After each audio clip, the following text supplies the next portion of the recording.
الحمد لله رب العالمين وصلى الله على سيدنا محمد وعلى آله وصحبه الطيبين الطاهرين لله تعالى.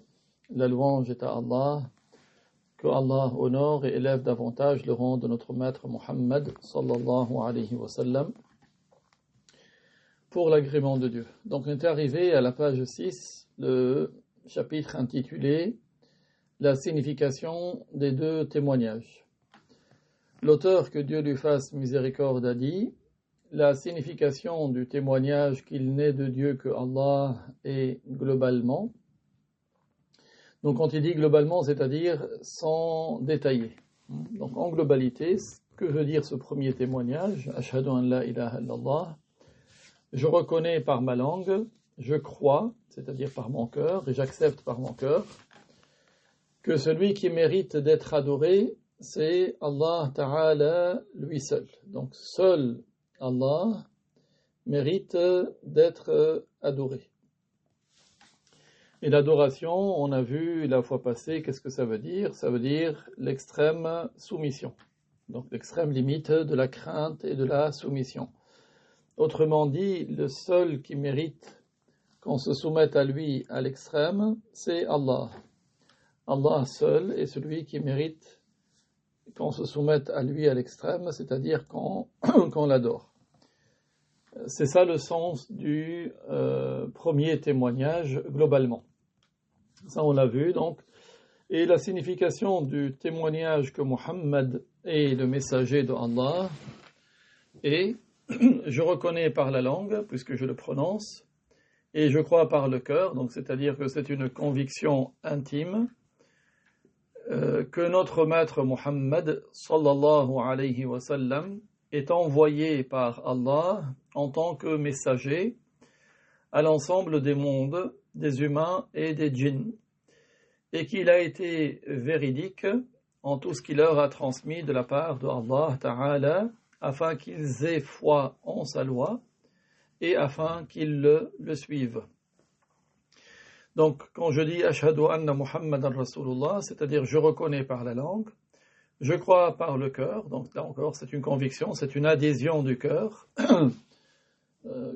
qui est une certitude. Hein, ce n'est pas une présomption, c'est une certitude.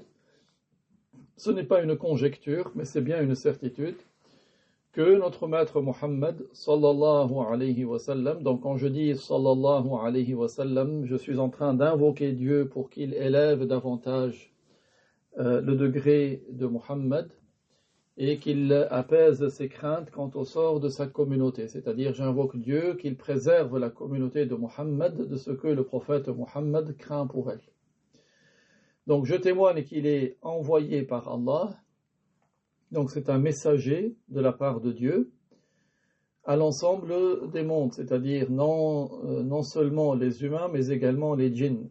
Donc les humains et les djinns, ce sont les deux catégories de créatures qui sont responsables de leurs actes et qui rendront des comptes au jour du jugement.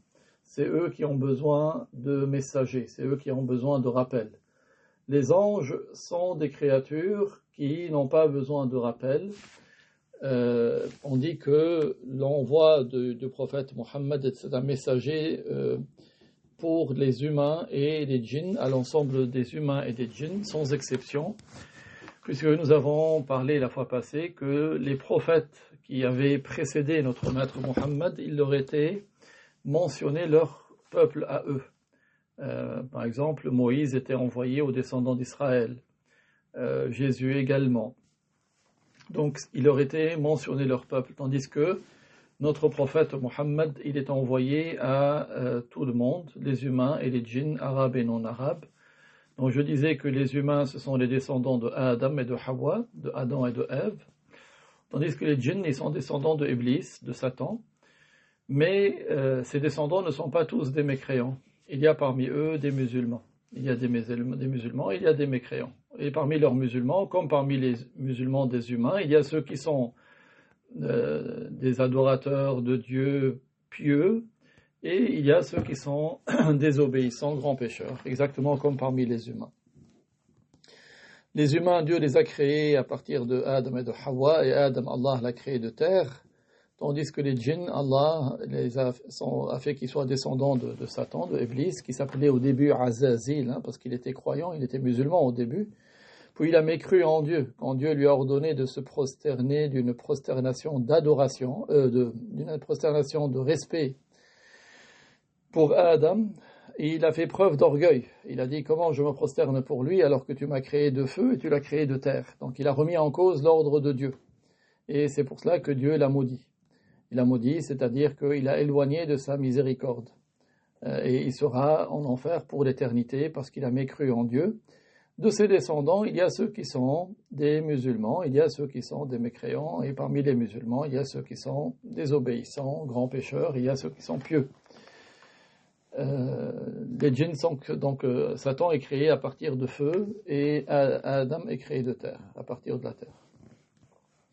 Donc notre témoignage que Mohammed est le messager de Allah signifie qu'il a été véridique en tout ce qu'il a transmis aux gens de la part de Dieu, parce que Dieu n'envoie pas un menteur porteur de son message, puisque la preuve c'est que Dieu confirme ce messager en lui accordant des miracles.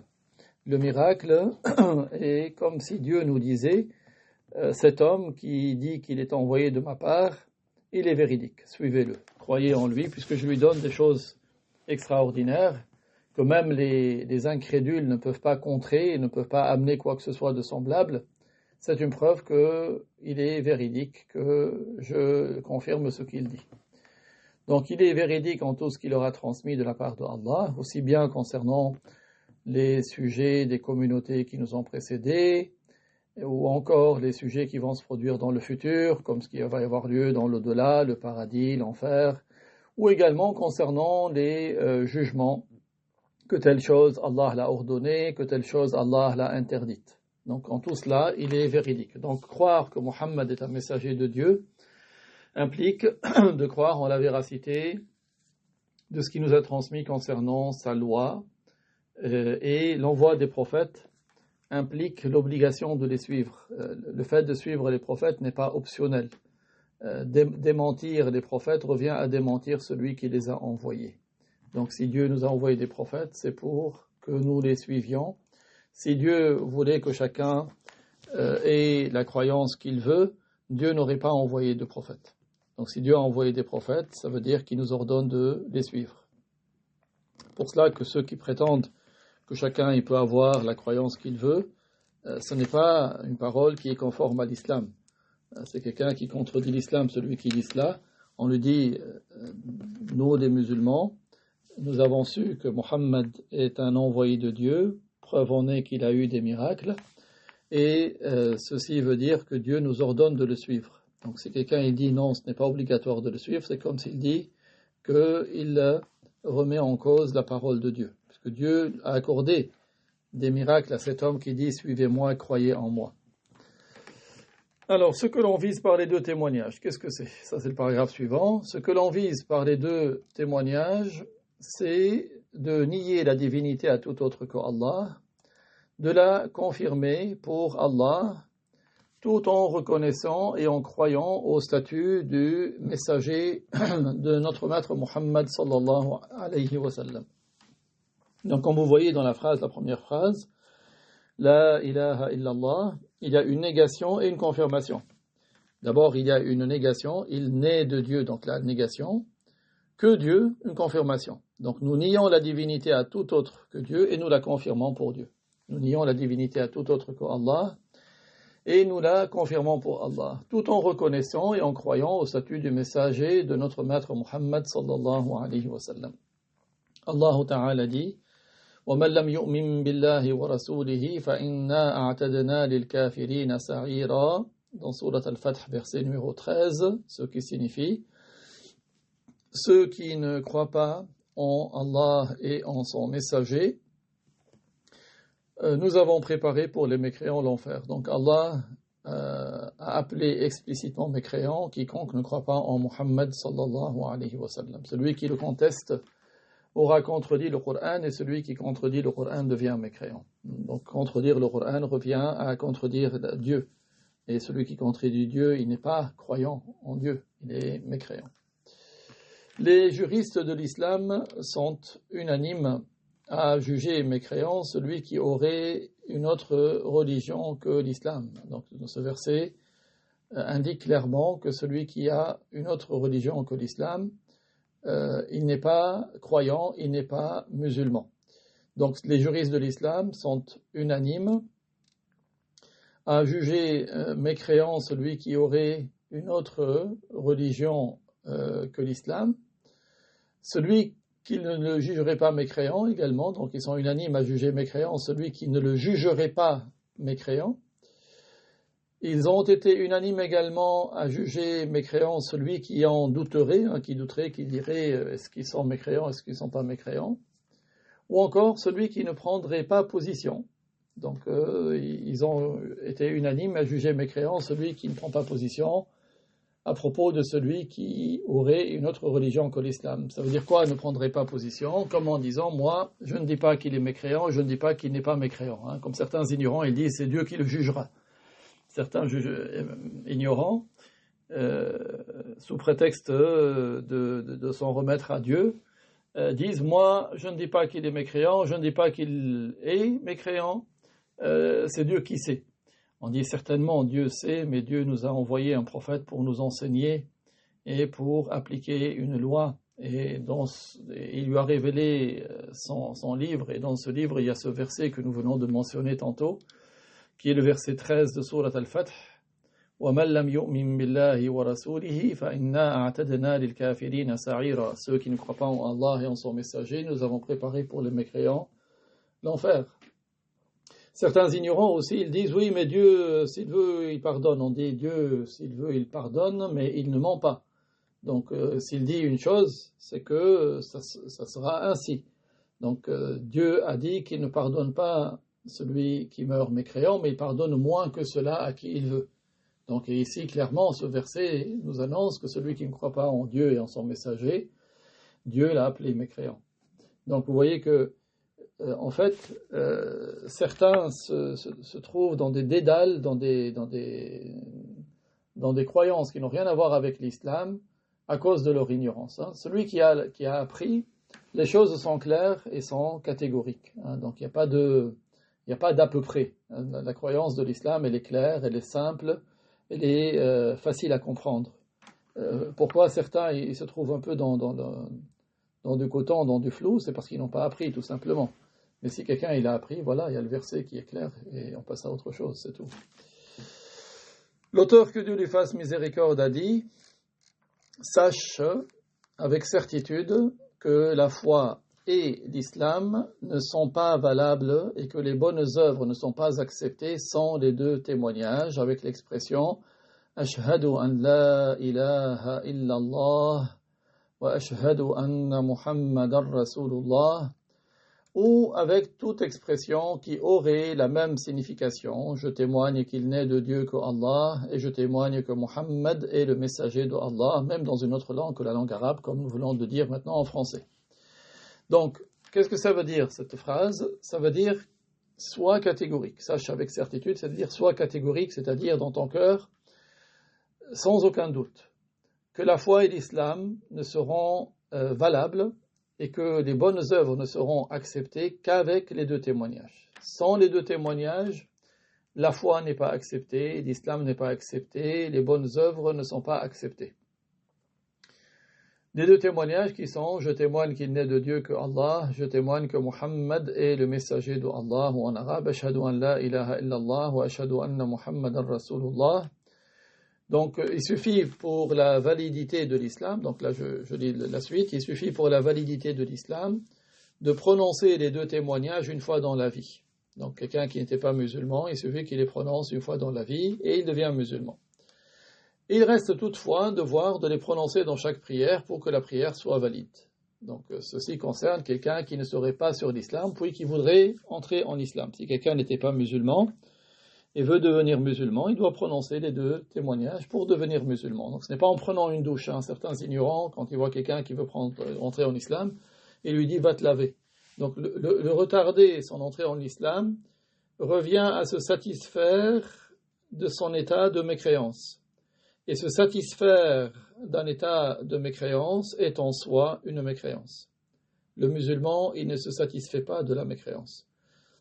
Les savants ont illustré ce cas de figure, c'est An-Nawawi qui en a parlé, il a dit, si par exemple un imam était en train de donner un discours, un khatib, un orateur, qui sur le mimbar, sur la chaire, il donnait le discours du vendredi par exemple, et que la salle était pleine, et que quelqu'un vient du fond de la salle, il entre, il dit « Je veux rentrer en islam ».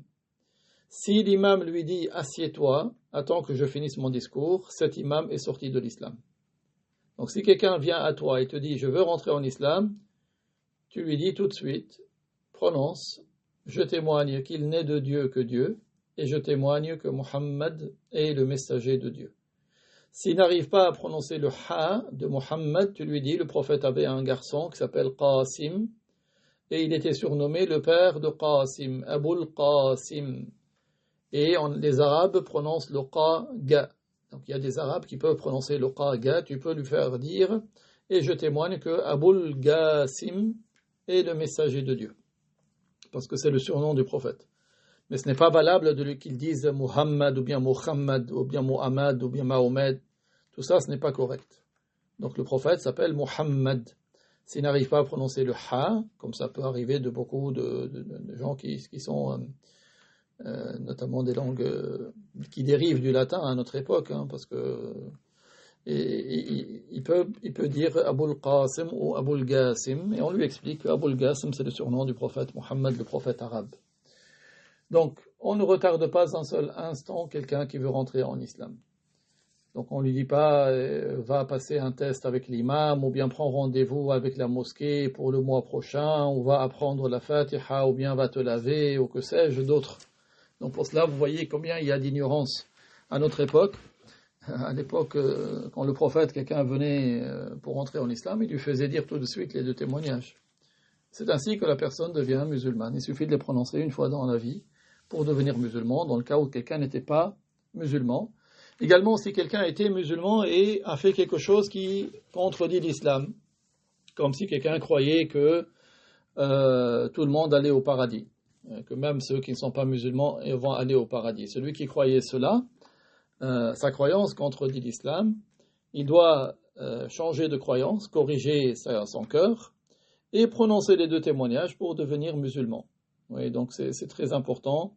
Ou si quelqu'un il croyait que Moïse et Jésus c'était des prophètes juifs et chrétiens, celui-là il doit corriger sa croyance, il doit enlever cette mauvaise croyance de son cœur et dire les deux témoignages pour devenir musulman. Donc la prononciation des deux témoignages, ce n'est pas une condition qu'il prenne rendez-vous avec un imam ou qu'il y ait deux personnes témoins devant lui.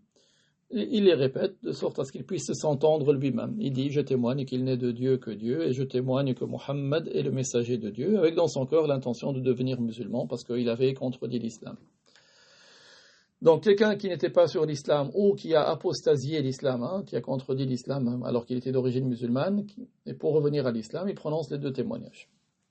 Ensuite, l'auteur, que Dieu lui fasse miséricorde, a dit, quant à celui qui a grandi sur l'islam,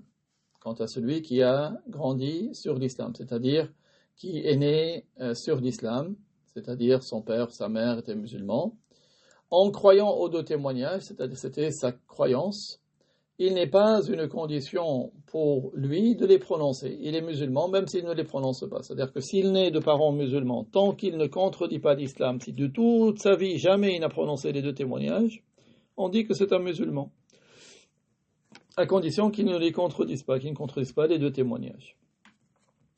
Le prophète sallallahu alayhi wa sallam a dit, قال الله تعالى وما تقرب إلي عبدي بشيء أحب إلي مما افترضت عليه.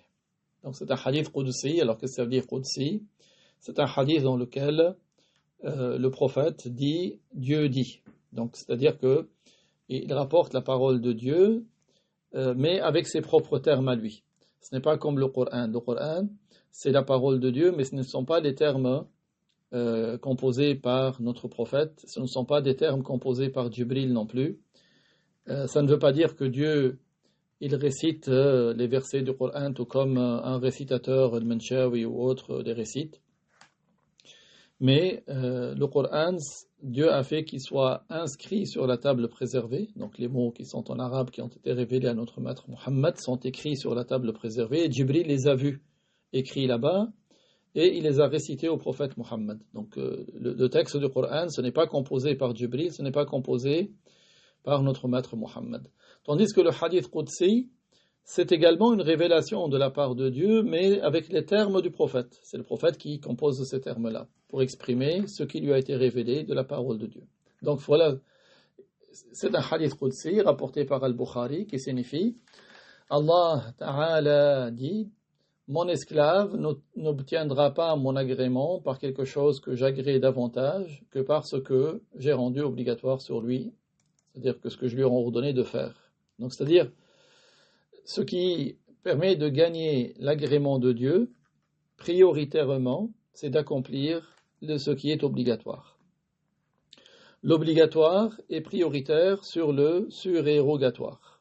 Donc nous devons accomplir ce qui est obligatoire. Donc accomplir l'obligatoire fait davantage rapprocher de l'agrément de Dieu, c'est-à-dire permet de se procurer des récompenses, plus que d'accomplir ce qui est optionnel, ce qui est surérogatoire. Or, donc l'auteur dit, la meilleure et la première des obligations, c'est la foi en Allah et en son messager. Donc la meilleure des œuvres, c'est de croire en Allah et en son messager. Afdalul a'mali imanun billahi wa rasulihi. C'est un hadith du prophète alayhi salatu wassalam. La meilleure des œuvres, c'est de croire en Allah et en son messager. Et nous le comprenons également d'un verset du Coran. Allah Ta'ala dit: Fa'alam annahu la ilaha illallah wastaghfir li dhanbika wa lil mu'minina wal mu'minat.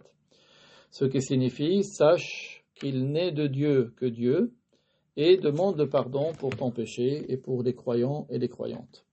Donc, ce qui fait référence à la croyance, à la connaissance qu'il n'est de Dieu que Dieu, a précédé dans ce verset la demande du pardon.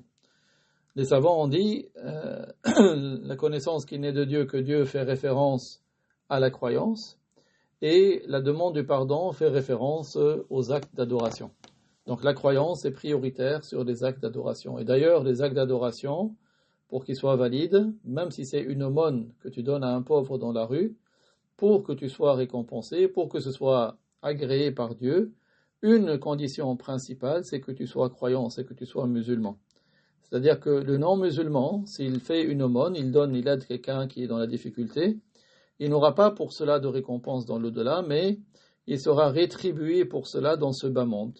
Dieu fait qu'il sera rétribué par la bonne santé, par l'argent, le pouvoir, la famille, etc. Mais dans l'au-delà, il n'aura aucune récompense. Pourquoi ? Parce qu'il n'a pas accompli le devoir principal, le premier des devoirs, qui est la condition de tout le reste, à savoir d'être musulman. Ainsi, dans Surat An-Nisa, le verset 124, Surat An-Nisa, verset 124, Allah Ta'ala dit: وَمَنْ يَعْمَلْ مِنَ الصَّالِحَاتِ مِنْ ذَكَرٍ أَوْ أُنْثَى وَهُوَ مُؤْمِنٌ وَمَنْ يَعْمَلْ مِنَ الصَّالِحَاتِ مِنْ ذَكَرٍ أَوْ أُنْثَى وَهُوَ مُؤْمِنٌ فَأُولَئِكَ يَدْخُلُونَ الْجَنَّةَ وَلَا يُظْلَمُونَ نَقِيرًا. Qu'est-ce que ça veut dire? Celui qui accomplit de bonnes œuvres, qu'il soit homme ou femme, et qui est croyant. Vous voyez donc dans ce verset, et qui est croyant, c'est-à-dire que être croyant est une condition ici. Celui qui accomplit de bonnes œuvres, qu'il soit homme ou femme, et qui est croyant, alors il entrera au paradis et il ne sera nullement lésé. C'est-à-dire il aura largement sa rétribution. Il ne subira pas d'injustice. C'est ça le sens de ce verset. Ceux qui accomplissent les bonnes œuvres, hommes ou femmes, et qui sont croyants. Donc la condition, c'est d'être croyant. Croyant, c'est être musulman. Il n'y a pas un croyant qui n'est pas musulman, il n'y a pas un musulman qui n'est pas croyant.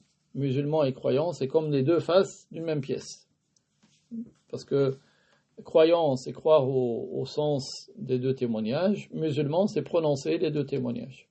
Donc, et y croire. Donc forcément, ça va de pair. Il n'y a pas un croyant qui n'est pas musulman, et il n'y a pas un musulman qui n'est pas un croyant. Et justement, donc l'auteur dit juste après, d'autre part, la croyance seule qu'il n'est de Dieu qu'Allah ne suffit pas si on ne lui joint pas la croyance que Muhammad est son messager, sallallahu alayhi wa sallam. Allah Ta'ala dit, قُلْ أَطِيعُوا اللَّهَ وَالرَّسُولَ فَإِن تَوَلَّوْا فَإِنَّ اللَّهَ لَا يُحِبُّ الْكَافِرِينَ. قُلْ أَطِيعُوا اللَّهَ وَالرَّسُولَ فَإِن تَوَلَّوْا فَإِنَّ اللَّهَ لَا يُحِبُّ الْكَافِرِينَ.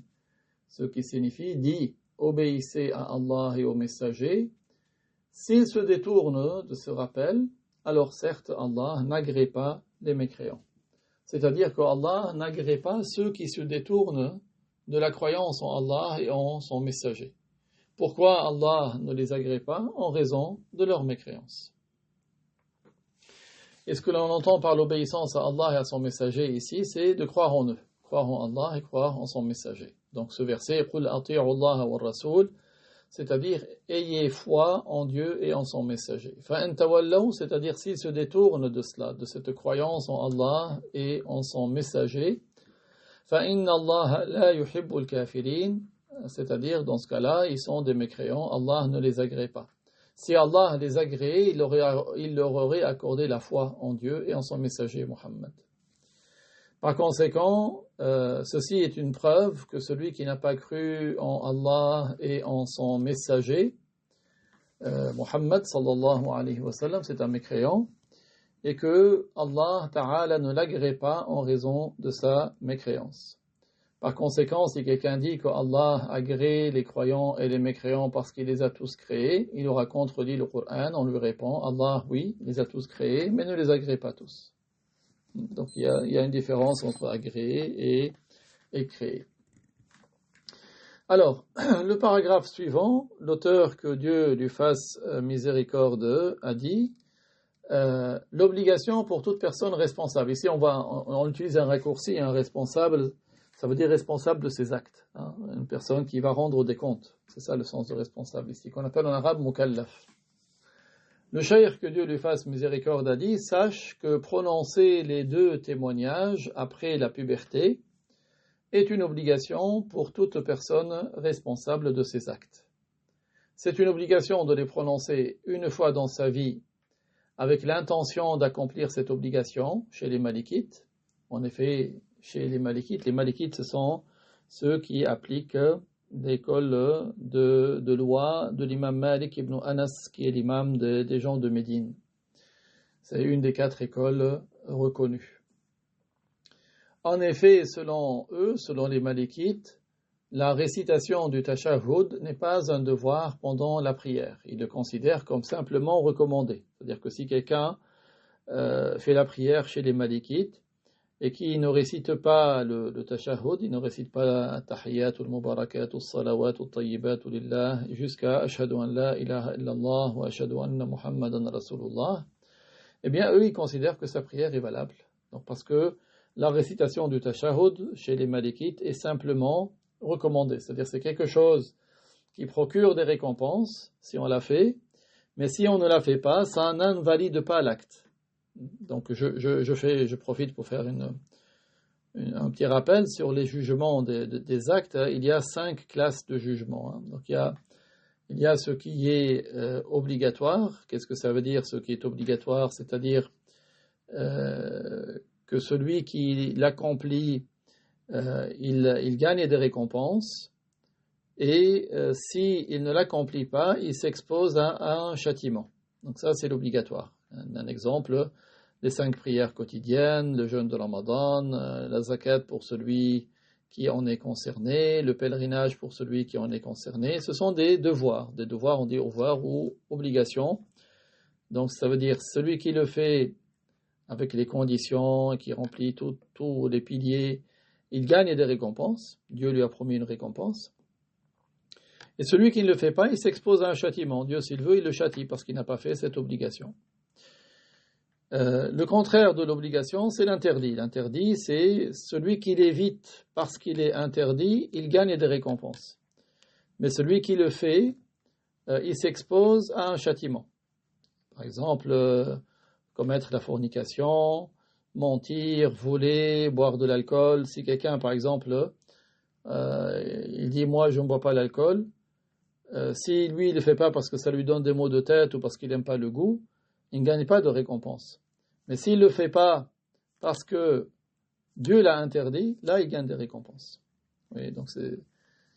Alors, ensuite, on a ce qui est recommandé.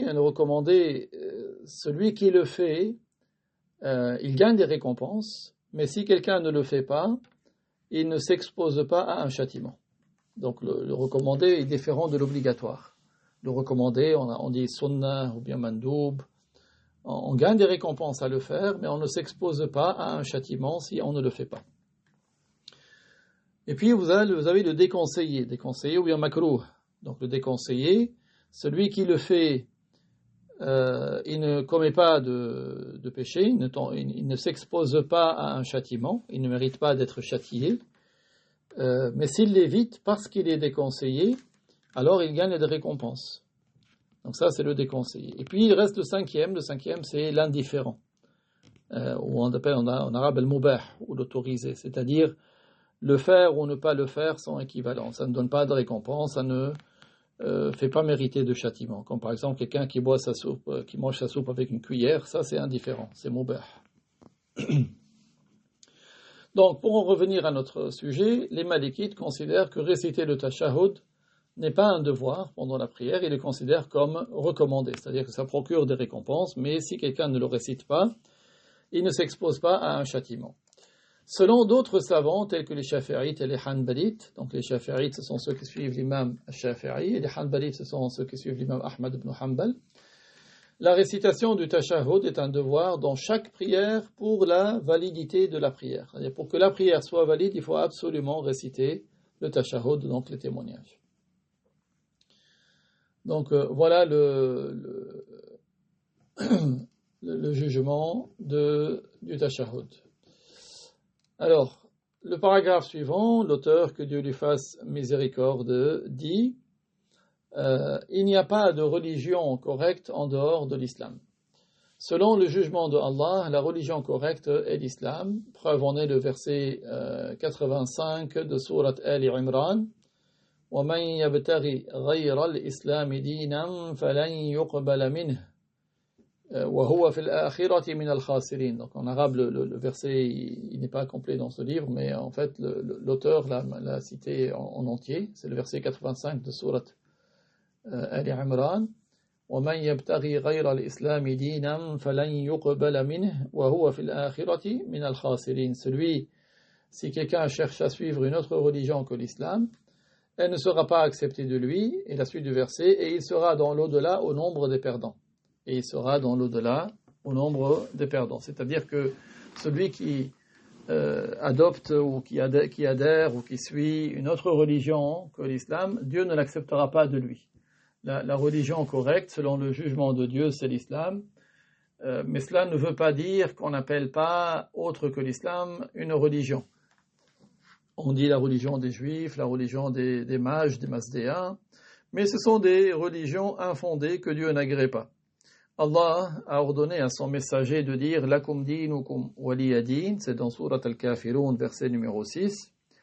Que veut dire ce verset? C'est-à-dire, vous avez votre religion qui est fausse et que vous devez délaisser, et moi j'ai ma religion qui est correcte, que vous devez suivre. C'est ça le sens de lakum dinukum waliya din. Lakum dinukum waliya din, ce n'est pas une satisfaction d'un état de fait, voilà, vous avez votre religion et moi j'ai la mienne et voilà. Non. Ça veut dire vous avez votre religion, sous-entendu, qui est fausse, que vous devez délaisser. Waliya din, j'ai ma religion qui elle est correcte et que vous devez suivre. Allah Ta'ala dit aussi, donc là c'est le paragraphe suivant, Inna ad-dina 'inda Allahi al-Islam. Ce qui signifie, ça c'est le verset donc 19 de Surat Ali Imran, qui signifie certes, la religion agréée selon le jugement de Allah, c'est l'islam. Donc la religion correcte, celle que Allah a agréée pour ses esclaves, pour les humains, les djinns et les anges, c'est l'islam. Et nulle autre religion que l'islam. Et toute autre religion que l'islam, elle n'est pas correcte. L'islam, c'est la religion de tous les humains par le passé. Adam et ses fils n'avaient pas d'autre religion que l'islam. Ils étaient tous musulmans. La mécréance est apparue bien après cela. Donc dans Surat Al-Baqarah, verset 213, Allah Ta'ala dit « Kana an-nasu ummatan wahida », c'est-à-dire tous les humains étaient sur l'islam. Puis il y a eu de la mécréance qui est apparue, et certains sont restés sur l'islam, et d'autres ont suivi autre que l'islam. Donc il y a eu une mécréance parmi certains. Puis lorsque ils ont eu cette apparition de la mécréance, Dieu a envoyé d'autres prophètes pour annoncer la bonne nouvelle à ceux qui sont musulmans qu'ils auront le paradis, et pour avertir ceux qui ont mécru par un châtiment dans l'au-delà.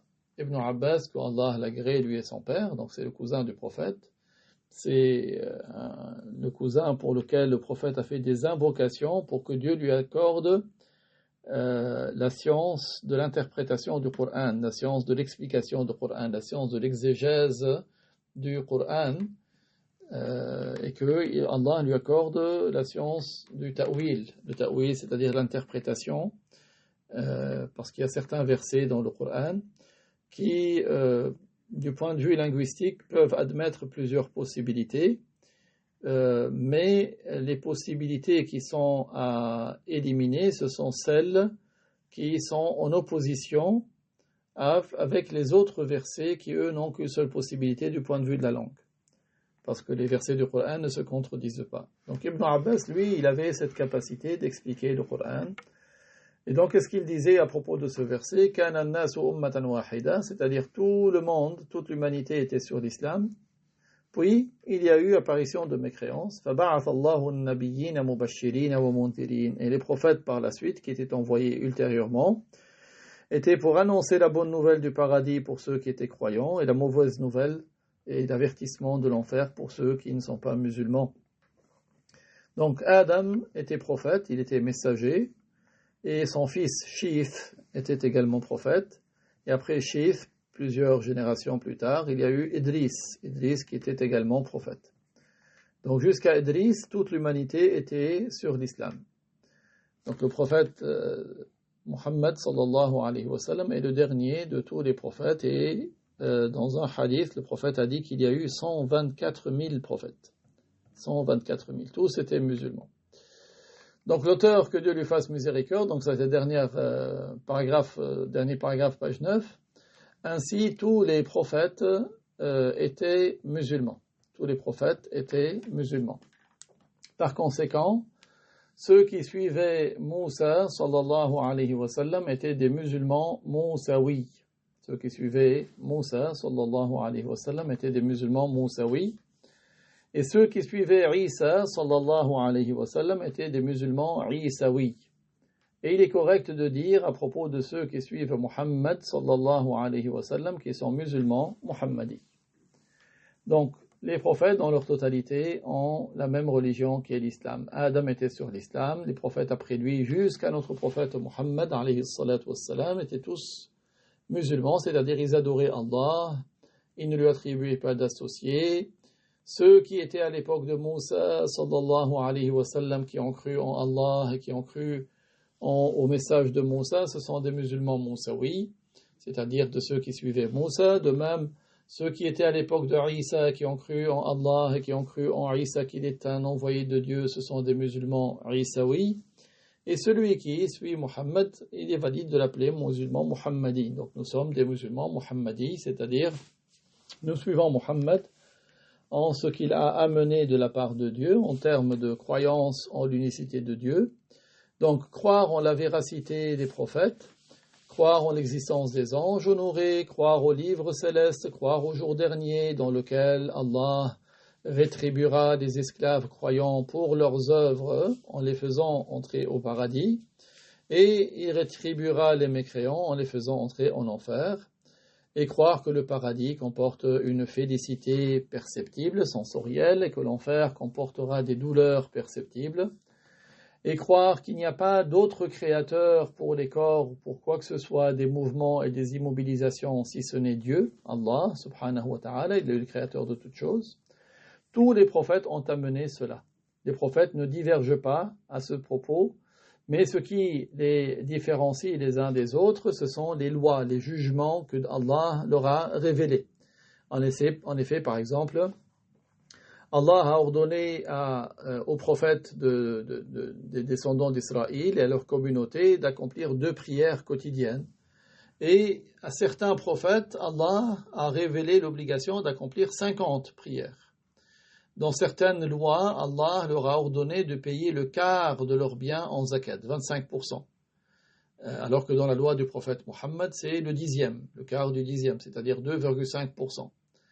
Il a révélé dans certaines lois qu'il est inéluctable d'appliquer la loi du talion. La loi du talion, c'est-à-dire œil pour œil, dent pour dent. C'est-à-dire que si quelqu'un tuait délibérément un autre, il devait être exécuté. Dans d'autres lois, il était priorisé de pardonner. Dans la loi du prophète Mohammed, la famille de la victime a le choix. Soit elle choisit l'option de l'application de la loi du talion, donc ce sont les héritiers de la victime, ou ils choisissent de pardonner, soit moyennant une contrepartie financière, soit sans contrepartie. Également, à Adam, Allah a révélé qu'il était licite qu'un garçon épouse sa sœur, qui n'était pas sa sœur jumelle. Et ça, c'est pour une raison claire, une sagesse pour que l'humanité puisse se reproduire. Mais cette loi a été interdite à jamais par la suite, dans la loi de son fils, Shith. Et donc, à chaque époque, il est un devoir d'appliquer la loi du prophète de l'époque. Et Allah, il change les lois qui étaient dans le corpus des jugements d'un prophète antérieur, et Dieu sait mieux que quiconque quels sont les intérêts de ses esclaves. Et les intérêts peuvent varier par les époques et par les situations, mais Dieu a su que le prophète Mohammed sallallahu alayhi wa sallam, sa loi, elle ne nécessite pas d'être abrogée, d'être modifiée par une nouvelle loi. C'est pour cela que Dieu a fait que la loi du prophète Mohammed soit la dernière des lois et qu'elle est applicable et appliquée jusqu'au jour du jugement. Donc à chaque époque, il est un devoir de s'attacher au prophète de son époque, en termes de croyances, de doctrine et en termes de jugement, de loi qui lui ont été révélés. Et lorsque notre maître Mohammed, sallallahu alayhi wa sallam, le dernier d'entre eux, a reçu sa mission de prophète, Allah lui a révélé des jugements qui n'étaient pas dans les lois des prophètes qui l'ont précédé. Un exemple pour illustrer cela, prier dans des endroits réservés à la prière et ailleurs. Dans les lois des prophètes qui ont précédé notre maître Mohammed alayhi salatu wassalam, tous les prophètes avaient ordonné à leur communauté de faire leur prière dans des lieux réservés à la prière, qui étaient donc en arabe on les appelle masjid ou mosquées. C'est-à-dire que eux, bien sûr, dans leur communauté, ils appelaient cela autrement que masjid, mais leur prière n'était acceptée que dans leur lieu de prière dédié. Ils ne pouvaient pas faire la prière chez eux à la maison, ni dans leur magasin, ni dans leur champ, ni dans la campagne, ni dans la forêt. Nous, Allah nous a autorisé de faire la prière même chez nous, partout. On peut faire la prière à la maison, au travail, dans le marché, dans la campagne. On n'est pas obligé de faire la prière uniquement dans les mosquées. Allah a révélé également, dans la loi de notre maître Mohammed, la possibilité de faire le tayammum, c'est-à-dire l'ablution sèche.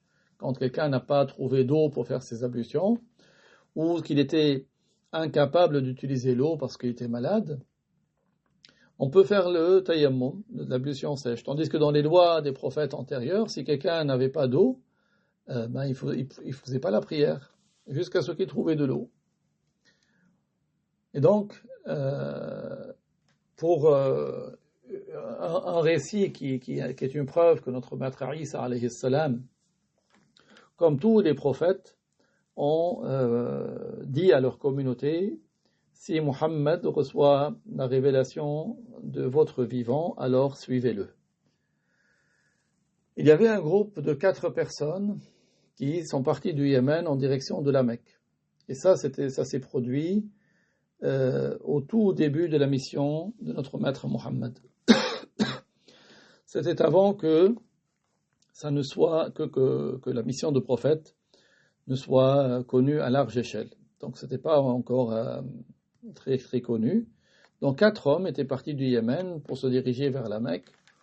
Et la nuit est tombée alors qu'ils étaient en rase campagne. Ils ont fait halte dans une partie de la nuit. Et 3 se sont endormis, sauf le 4e qui s'appelle Ja'ad. Ja'ad, fils de Qais, al-Muradi. Et donc, Ja'ad a entendu une voix, mais il ne voyait pas de qui elle provenait. Parce que vous savez que les djinns, on ne les voit pas sous leur véritable apparence, mais ils peuvent prendre une apparence autre que leur apparence d'origine. Mais sous leur véritable apparence, on ne les voit pas. Eux, ils nous voient, nous, on ne les voit pas. Donc, il a entendu une voix qui disait « Ala ayyuha ar-rakbu al-mu'arrisu ballighu إذا ما وصلتم للحطيم وزمزم محمدا المبعوث منا تحية تشيعه من حيث سار ويمما وقولوا له إنا لدينك شيعة بذلك أوصانا المسيح ابن مريم. » Donc, en fait, il avait dit 3 vers de poésie, donc globalement, hein, c'est joli en arabe, mais il disait « Ô vous, caravane qui avait fait halte de nuit, transmettez, lorsque vous arriverez à la Mecque, à Muhammad l'envoyé, une salutation de notre part, une salutation qui l'accompagne d'où qu'il vienne et où qu'il aille. Et dites-lui que nous sommes des partisans de sa religion et que c'est la recommandation que nous a faite Jésus, le fils de Marie. » En fait, ce djinni était un croyant qui avait vécu à l'époque de Jésus, avant qu'il ne soit élevé au ciel, parce que Jésus n'a pas été crucifié, il n'a pas été tué, mais il a été élevé au ciel, il est encore vivant, et il va redescendre, et il va appliquer la loi de Muhammad, sallallahu alayhi wa sallam. Donc, ce djinn a rencontré Jésus, il a cru en lui, il a entendu de lui sa recommandation de croire en Muhammad si Muhammad apparaissait, et sa recommandation de le suivre. Et lorsqu'ils sont arrivés à la Mecque, cet homme, Ja'ad fils de Qais al-Muradi, s'est mis à demander où était Muhammad. Il a pu le rencontrer et il est entré en islam. Il a cru au prophète, alayhi salatu wassalam. Donc, l'islam a eu lieu, comme je vous ai dit, au début de la mission de Muhammad avant que sa nouvelle ne se propage dans toute la péninsule arabique. Donc l'auteur, que Dieu lui fasse miséricorde, a dit, donc ça c'est la page 10, l'islam est la religion que Allah a agréée pour ses esclaves et qu'il nous ordonne de suivre. L'islam c'est la religion que Allah a agréée pour ses esclaves et qu'il nous a ordonné de suivre. Il n'a pas agréé d'autre que l'islam. On n'appelle pas Allah musulman comme le disent certains ignorants, parce que bien sûr, le mot musulman ne fait pas partie des noms de Dieu. Allah, il s'appelle As-Salam, c'est-à-dire celui qui est sauf, qui est exempt de tout défaut. Le musulman signifie celui qui est soumis. Mais Allah, il ne se soumet pas. Au contraire, on se soumet à lui. On ne l'appelle pas donc musulman. Il n'est pas permis d'appeler Allah par un autre nom qu'un nom qui nous est parvenu dans le Coran ou dans le hadith du messager de Allah, sallallahu alayhi wa sallam, un hadith authentique, ou un nom sur lequel la communauté a été unanime, qui a consensus des savants pour dire que ceci est un nom de Dieu. Donc le fait que certains appellent Allah cause ou illa, c'est une mécréance. Certains, dont vous trouvez ça dans certains livres de soi-disant savants musulmans, et ils appellent Allah la cause, comme les philosophes en fait. Donc ça c'est une mécréance. Il n'est pas permis d'appeler Allah une âme ou esprit non plus, parce que l'âme elle est créée.